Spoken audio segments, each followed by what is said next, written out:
Hello guys, mayong udto guys. Our video for today guys. Kipaare ko guys sa mga sa kilala namin dito. Kasi mag locate kami ng na mayroon kaming locaton dito. To i-try guys og naabay sulod. Nahirapan ako sa kalisod eh.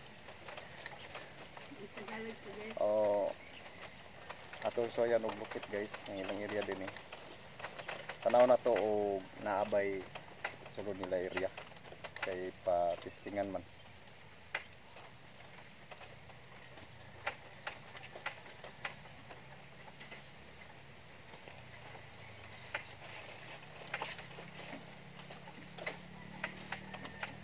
So mayroon siyang na-detect guys.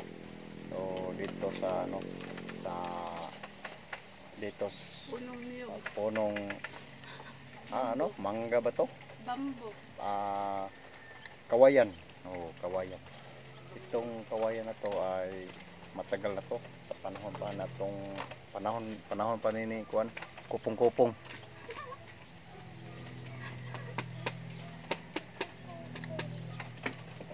So yeah guys, ang indication guys nasa sa punuan gud sa sulod sa kuan punuan sa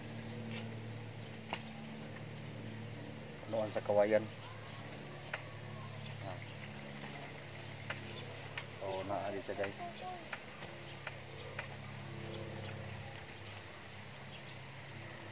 So air detection na punuan sa kawayan. So guys, na puno guys. Ito na puno guys. Siya kuan eh. Muna ito nakakaraan nga kawayan din yung napita guys. Kini siya. So nya ang kilid ani creek na creek guys creek. Creek na siya guys na sapa ni siya guys nakaraan.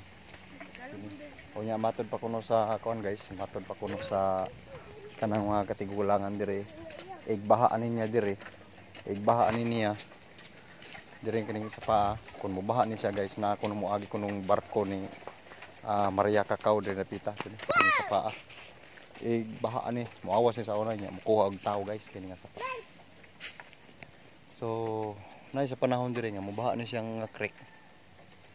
Nga gikan kuno sa bukid ang ilang story dire. Nagi nakakita ni nga nay moagi dire nga barko kuno guys, hayag kuno kayo. Morning Maria Cacao nga barko diring napita. So katong kawayan guys, daghang kawayan day nagsunog ni. Na kini usa tuha katong dito yang detect to S side. Kini siya mao sa ni siya guys ang kawayan guys ikatulo. Nagsinog ang siyang kawayan na. Nya kini morning creek na to diri. Wala na creek. Morning sapa na ako kay guys na panahon kuno nga moagi ng barko diri ni Maria Cacao. Moawas din siya sa paa. Kunya dayon. Igawas ani mo kuha siya kanang mga tao, tao kuno nga mga matay guys. Bahaan niya. Mo ni siya guys magipaan siya ko sa usa sa ato kaila din napita. Nya dinhi na lang taman guys ang video. Daghang salamat guys.